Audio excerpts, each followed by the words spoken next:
"We're better as friends," she said when I proposed after 3 years together, so I moved cities, got promoted, and started fresh. Now she's single at 35 watching my engagement photos while I'm with someone who sees my worth.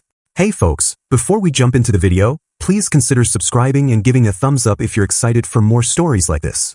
Thank you. Let's dive in. The ring had been burning a hole in my sock drawer for 2 months, and I was finally ready to ask Chloe the question that would change everything. 3 years together in Nashville felt like the perfect foundation for forever, and I couldn't wait to make it official. The ring had been sitting in my sock drawer for 2 months, a custom-designed piece from a local jeweler who'd listened patiently as I described exactly what Chloe would love. I'd reserved our table at Skyline, the rooftop restaurant where we'd had our first real date, and I'd spent weeks mentally rehearsing what I wanted to say about our future together. The proposal was supposed to be perfect, just like everything else I planned for us. I'd even timed it for sunset, knowing how Chloe loved taking photos with that golden light hitting her face just right. When the moment came, I got down on one knee right there between the string lights and the city view, holding up a ring that represented months of careful saving and consideration. "Chloe, you've made these 3 years the best of my life. I love how we balance each other out, how you bring spontaneity to my careful planning, and how I help ground your big dreams.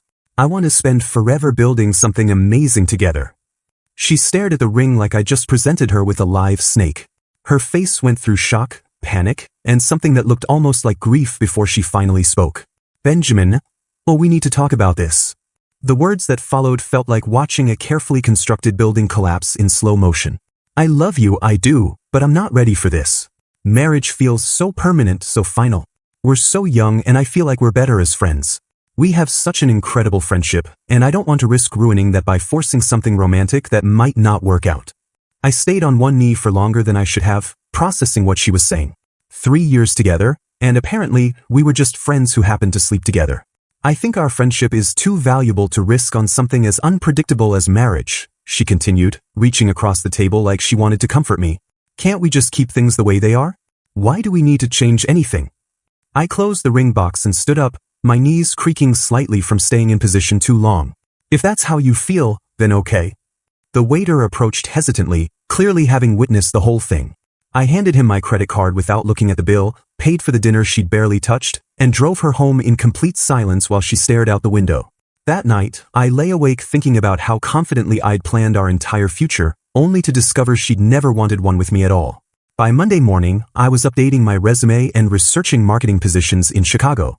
We met at Grind Coffee the following Thursday, the same place we'd spent countless Sunday mornings reading different sections of the newspaper and sharing pastries. I arrived first, ordered my usual black coffee, and sat at our regular table by the window. When Chloe walked in, she looked nervous in a way I'd never seen before, like she was preparing for a job interview she wasn't qualified for. "Thank you for meeting me," she said, settling into her chair with that same herbal tea she always ordered. "I know things got weird the other night, but I really want us to work through this as friends."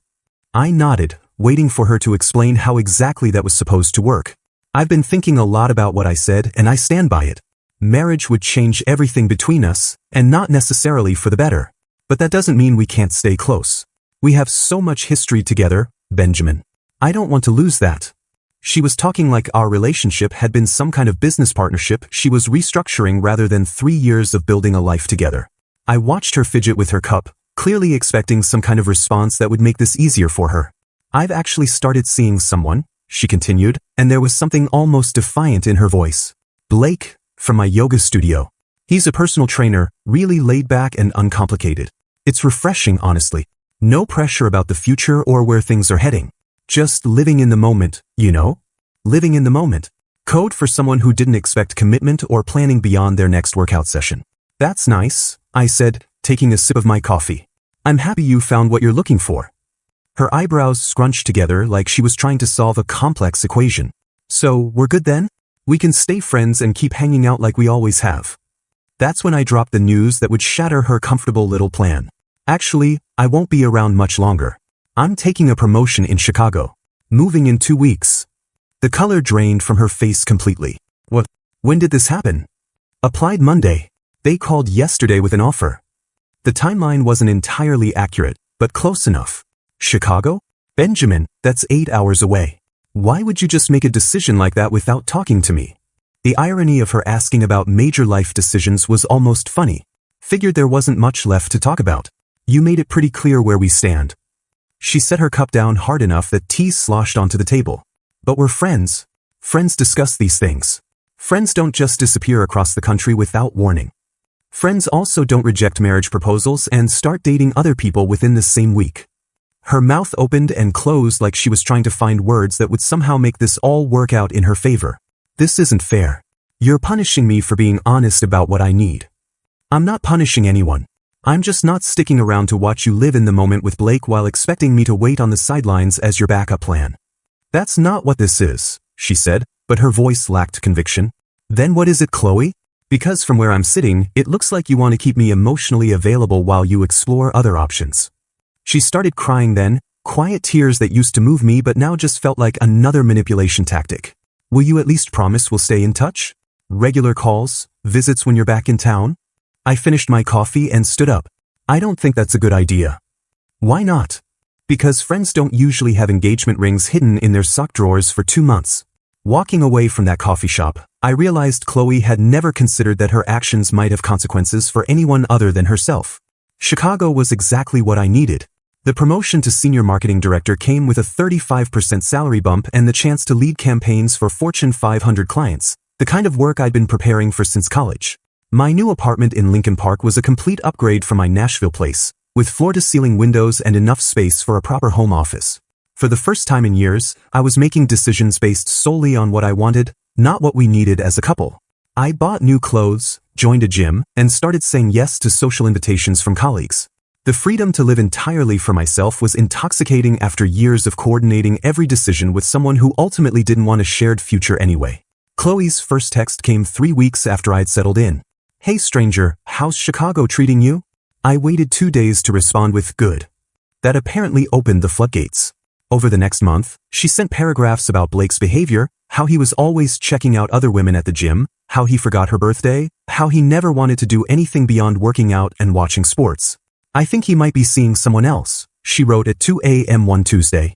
Found messages on his phone from some girl named Brittany. You were right about complicated guys being better in the long run. I responded with, sorry to hear that. Her messages became more frequent and increasingly desperate for the emotional support she'd grown accustomed to receiving from me. She'd send screenshots of Blake's suspicious behavior, long voice messages about her insecurities, and direct questions asking for advice about whether she should confront him or just let it go. I responded to maybe 1 in every 5 messages, usually with single words. Yeah, tough, complicated. She started calling during my work hours, probably knowing I'd be available to talk through whatever crisis Blake had created that day. I let every call go to voicemail and deleted them without listening. If she wanted uncomplicated, she could handle her problems without dragging me into them. The real turning point came when I joined a hiking group through my new gym. Every Saturday morning, we drive out to different trails around Illinois and Wisconsin, and that's where I met Harper. She was a veterinarian who'd moved to Chicago for a residency program and had the same love of outdoor adventure that I'd never gotten to explore with Chloe. Harper was different in every way that mattered.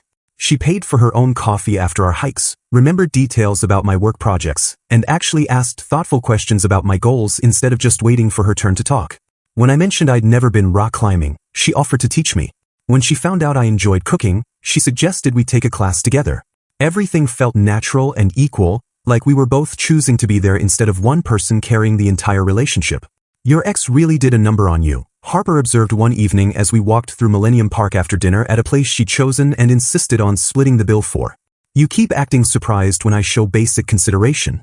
She was absolutely right. I'd gotten so used to being the only one who planned, paid, or put in effort that equality felt foreign. Good relationships shouldn't feel like work, Harper continued. They should feel like teamwork. 3 months into whatever we were building together, Chloe sent her most desperate message yet. Benjamin, I really need to talk to you. Blake and I broke up and I'm having the worst week at work. My boss is being impossible and I just need someone who actually cares about me to remind me that I'm not crazy. Can you please just call me back? I know you're busy with your new life, but I really need my friend right now. I screenshot the message and showed it to Harper over breakfast. That's manipulative, she said without hesitation. She's using emotional crisis to try to re-establish her hold on you. You think so? I know so. She rejected your commitment, started dating someone else immediately, then expects you to remain available for emotional labor whenever her choices don't work out. That's not friendship, Benjamin. That's using someone. Harper had this way of seeing through people's motivations that I found incredibly attractive. No games, no hidden agendas, just honest communication and genuine care. I deleted Chloe's message without responding and took Harper rock climbing for the first time. Watching her figure out the routes with determination and celebrate my small victories made me realize what being with someone who actually wanted to be there felt like. That evening, my phone buzzed with another message from Chloe. "I saw you didn't respond. I get it, you're mad. But I'm really struggling here and I thought you of all people would understand." I turned off my phone and spent the rest of the night planning a weekend trip to Wisconsin with Harper, someone who enhanced my life instead of draining it. 6 months in Chicago, and my career was thriving in ways I'd never imagined possible. The marketing campaigns I developed for 3 major clients had exceeded their ROI projections by 40%, and suddenly everyone in the Chicago marketing scene knew my name. I was getting headhunted by agencies I'd only dreamed of working for back in Nashville, and my boss had already mentioned fast-tracking me for director-level responsibilities. The confidence that came from genuine professional success was addictive, especially after years of feeling like I was never quite good enough for Chloe's standards. Harper and I had settled into something that felt effortless and real. She'd show up to our dates with thoughtful questions about my latest campaign, genuinely interested in the strategy behind targeting demographics and measuring engagement metrics. When I landed the Johnson account, a $1 million automotive campaign that had been my white whale for months, she insisted on taking me out to celebrate at this steakhouse she'd been saving up to try. "You earned this," she said, raising her glass of wine. "I love watching you succeed at something you're passionate about." The contrast with my old relationship was striking. Chloe had always treated my work like background noise, something that happened to generate the money she needed for her lifestyle. Harper saw it as part of who I was, worth understanding and celebrating. When she talked about her veterinary cases, I found myself equally invested in her success, asking follow-up questions about treatments and celebrating when she saved a particularly challenging patient. We were building something together instead of one person carrying the other. Meanwhile, through mutual friends back in Nashville, I heard Chloe's life was unraveling spectacularly. Blake had dumped her for a 22-year-old Pilates instructor after 3 months of what she called uncomplicated fun. Turns out, uncomplicated meant he felt no obligation to stick around when someone younger and more flexible came along. Her job situation was equally devastating. The promotion she'd been expecting went to someone who'd actually put in the effort to develop new client relationships instead of coasting on charm and Instagram photos. Her social life had collapsed too, and she was finally learning that most of our Nashville friend group had been my friends first who tolerated her because she was with me. Lisa, my old college buddy, mentioned during a phone call that Chloe had been asking about me constantly. "She keeps bringing you up at gatherings, asking if anyone's heard from you, wanting to know about your new job. It's getting awkward because she acts like she's entitled to updates about your life." That weekend, Harper and I went to a Cubs game, her treat since she'd gotten tickets through her clinic's corporate package. As we walked through Wrigleyville afterward, my phone buzzed with a LinkedIn notification. Chloe had viewed my profile. Then another notification 5 minutes later. She'd viewed it again. "Someone's cyberstalking you," Harper observed, glancing at my phone. "Want to talk about it?" I explained the situation, and Harper just shook her head with amusement. She had her chance to be part of your success story and chose someone else instead. Now she's watching from the outside while you build the life she could have shared. That night, Chloe viewed my LinkedIn profile 12 more times. Then she found my company's website and looked at the press release about my promotion. By Sunday, she was scrolling through every social media platform I was active on, liking old photos from months ago and probably analyzing every detail of my new life for signs that I missed her. The desperation was obvious and honestly kind of sad. I feel bad that she's having a hard time, but I don't feel responsible for her choices anymore. The first coincidental encounter happened during my business trip back to Nashville in November. I was staying at the Omni downtown for client meetings, and somehow Chloe just happened to be at the hotel bar when I walked in after a long day of presentations. She was sitting alone, nursing a martini and wearing the black dress she knew was my favorite, positioned perfectly so I'd have to walk past her to reach the elevator. "Benjamin? Oh my God, what are the odds?" She stood up like she was genuinely surprised, but the carefully applied makeup and strategic seating told a different story. "I was just having drinks with a client and I thought I recognized you from across the room." I stopped being polite, but distant. "Hey Chloe. Business trip. How long are you in town? We should catch up properly. I have so much to tell you about everything that's happened since you left." The way she said it made it sound like I'd abandoned her instead of simply moving away after she'd rejected my proposal. "Pretty packed schedule," I said, not committing to anything. "But things with Blake didn't work out, if you're wondering." You were right about complicated guys being more substantial in the long run. There was the admission that her choice hadn't worked out and the subtle suggestion that maybe she'd made a mistake. Sorry to hear that, I said, meaning it about as much as you'd mean it when someone tells you their vacation got rained out. She moved closer, close enough that I could smell her perfume, the same one she'd been wearing the night I proposed. I've been doing a lot of thinking about us, about what I said that night at Skyline. I think maybe I was just scared of how serious things were getting. Cold feet, you know? Cold feet that had lasted 3 years until someone else came along. Sometimes when something feels too good to be true, you panic and push it away, she continued. But I realize now that what we had was real. What we had was really special, Benjamin. I glanced at my watch. I should get going. Early meeting tomorrow. Wait, can we have dinner tomorrow night? Just as friends, catch up properly? I'm flying back to Chicago tomorrow afternoon. The disappointment on her face was obvious, but I wasn't about to rearrange my schedule for someone who'd made it clear I wasn't her priority. 6 weeks later, I was back in Nashville for our company's annual networking event at the Country Music Hall of Fame. It was a big deal, industry professionals from across the Southeast, potential clients worth millions in future business. I was focused on making connections and representing my firm professionally when I spotted Chloe near the catering table. She wasn't supposed to be there. The event was invitation only for marketing professionals, and luxury real estate marketing wasn't exactly the same industry. She'd clearly gotten someone to bring her as a plus one, dressed in a red cocktail dress that was more appropriate for a nightclub than a professional networking event. Benjamin, I can't believe you're here. What are the chances? She appeared at my elbow while I was talking to a potential client from Memphis, interrupting our conversation about quarterly advertising budgets with her dramatic entrance. Excuse me, I said to my client. I'll be right back. I stepped away with Chloe, keeping my voice low and professional. What are you doing here? Ashley works for one of the sponsors and brought me as her guest. Isn't this crazy that we keep running into each other? Crazy wasn't the word I'd use. Calculated was more accurate. I really think the universe is trying to tell us something, she continued, standing too close and speaking too loudly for the professional setting. Don't you feel like all these coincidences mean something? I think they mean you're trying very hard to run into me. Her smile faltered slightly. That's not fair. I can't help it if Nashville is a small town and we have mutual friends. Chloe, I'm here for work. This isn't the time or place for whatever this is. 5 minutes. Just give me 5 minutes to explain what I should have said months ago. Against my better judgment, I led her to a quieter corner of the venue. She immediately launched into what sounded like a rehearsed speech about realizing she'd made the biggest mistake of her life, how Blake had been exactly as shallow as I'd predicted, how she'd been too immature to appreciate what we had when we had it. I know I hurt you, she said, tears forming in her eyes. But people grow, people learn from their mistakes. I'm not the same person who got scared and ran away from commitment. That's good, Chloe. I hope that serves you well with the next person. The next person? Benjamin, I'm talking about us. About giving us another chance now that I know what I actually want. And what's that? The life we were building together. The stability, the planning, the way you made me feel safe and cherished. I was an idiot to think I needed something else.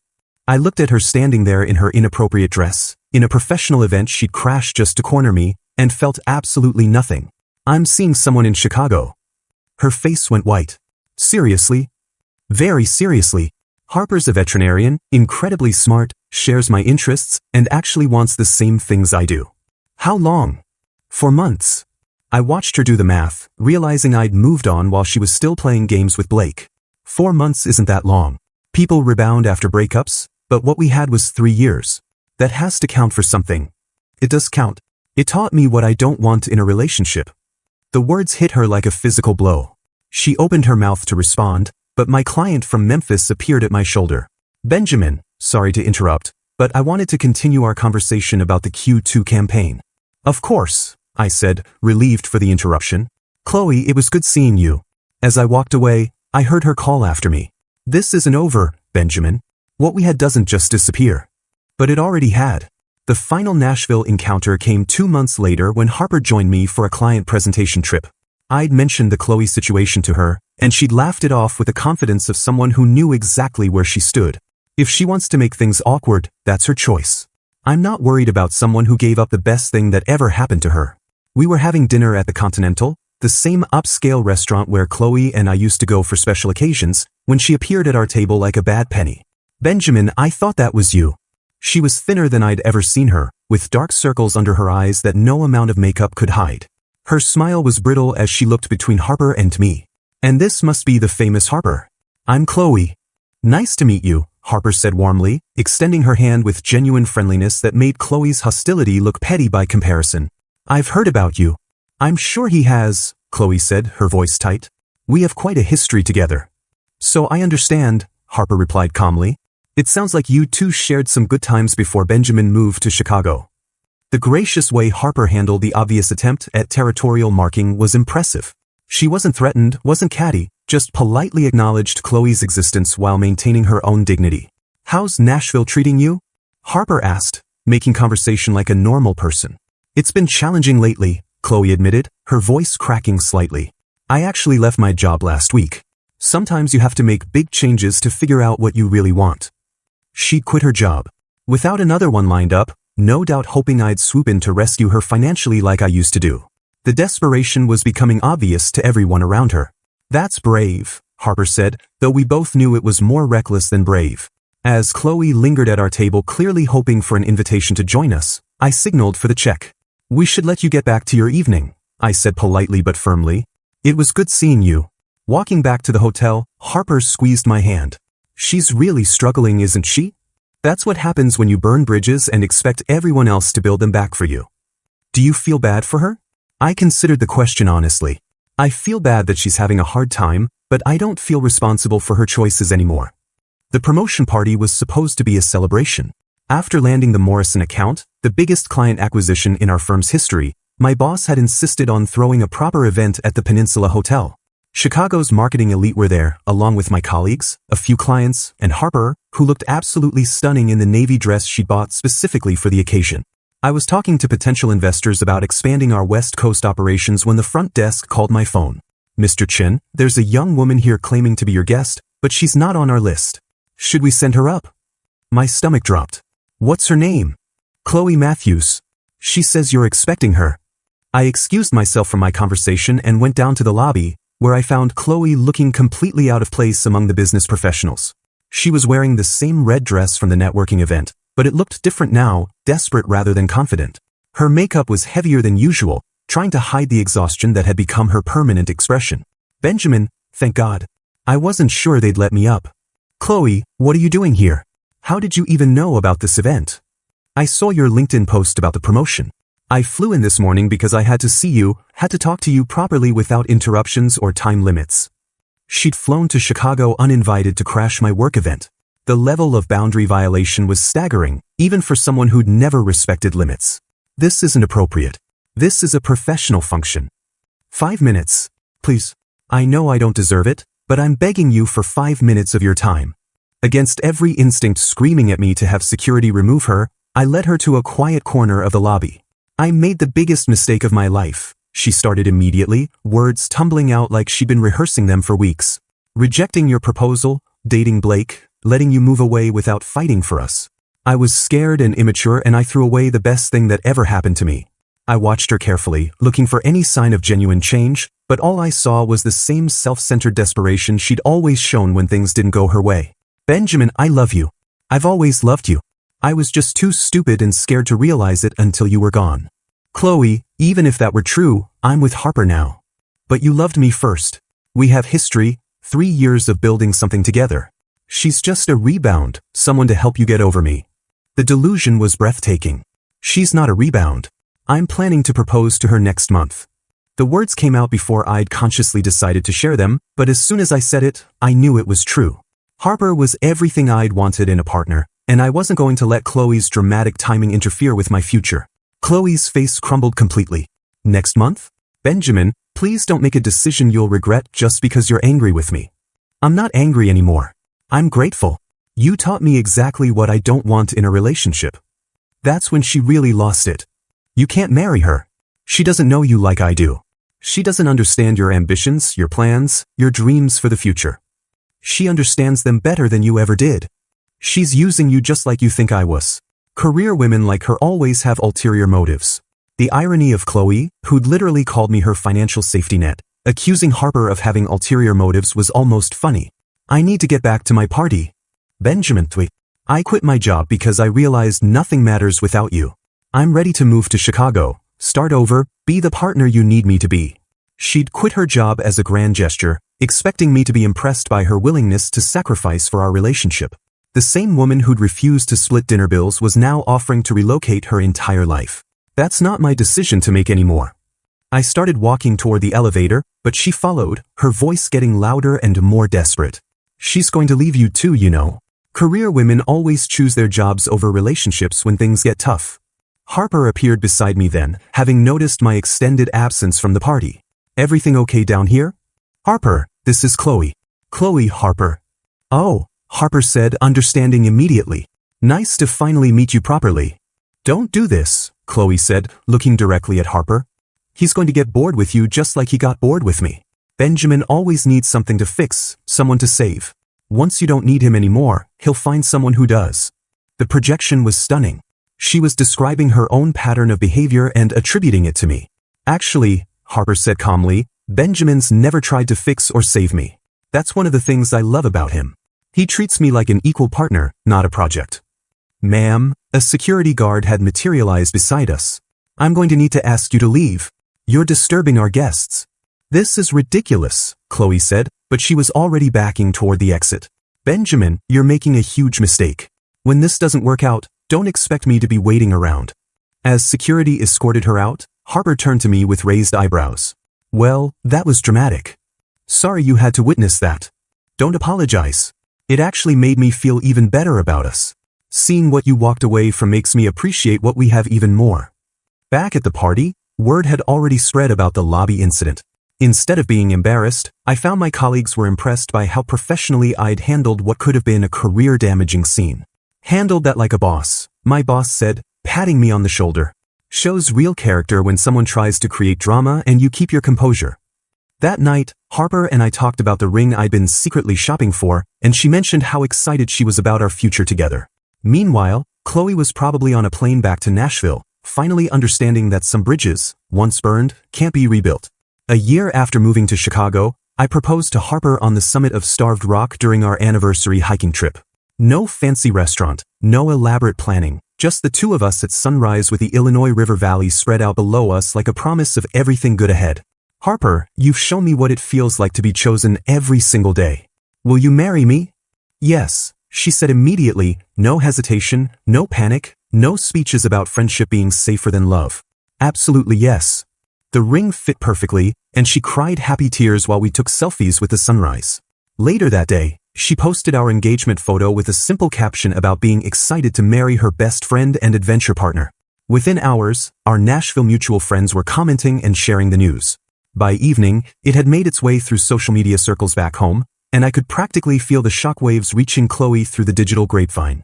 2 days later, my phone buzzed with a message from an unknown number. Benjamin, I saw the news about your engagement. I wanted to reach out and say congratulations. I'm genuinely happy for you and I hope Harper knows how lucky she is. I've done a lot of growing over this past year and I understand now why things ended the way they did between us. I'm in a much better place mentally and emotionally, and I've learned to appreciate the things that really matter in relationships. I hope we can both move forward with no hard feelings and that maybe someday we can be friends again when enough time has passed. You deserve all the happiness in the world. I read the first few lines, recognized the familiar pattern of manipulation disguised as personal growth, and blocked the number without finishing the message. There was nothing Chloe could say that would change anything, and I had no interest in providing her with closure she hadn't earned. Harper and I spent the next few months planning our wedding, a small ceremony in Michigan near the lake where Harper had grown up. Simple, meaningful, focused on celebrating our commitment rather than impressing people who didn't matter. We registered for practical gifts, split the costs equally, and made decisions together like actual partners do. Meanwhile, through the Nashville grapevine, I heard updates I didn't ask for but found grimly satisfying.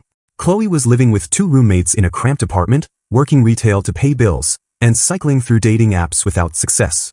Her Instagram had become a collection of bitter inspirational quotes about men who give up too easily and women who know their worth, posted between selfies that screamed desperate for attention. She keeps posting these quotes about second chances and fighting for love, Lisa mentioned during a phone call. Everyone knows she's talking about you.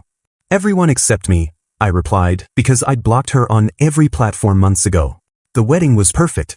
Harper looked radiant, our families got along beautifully, and I felt the deep satisfaction that comes from building something real with someone who actually wants to be there. During our first dance, Harper whispered, "Thank you for waiting for the right person instead of settling for someone who didn't appreciate you." I spun her under the string lights we'd hung ourselves and realized that Chloe rejecting my proposal was the best thing that had ever happened to me. She taught me the difference between someone who loves you and someone who keeps you around until something better comes along. As Harper and I cut our cakes surrounded by people who genuinely cared about our happiness, I thought about how different this moment was from that disaster at Skyline.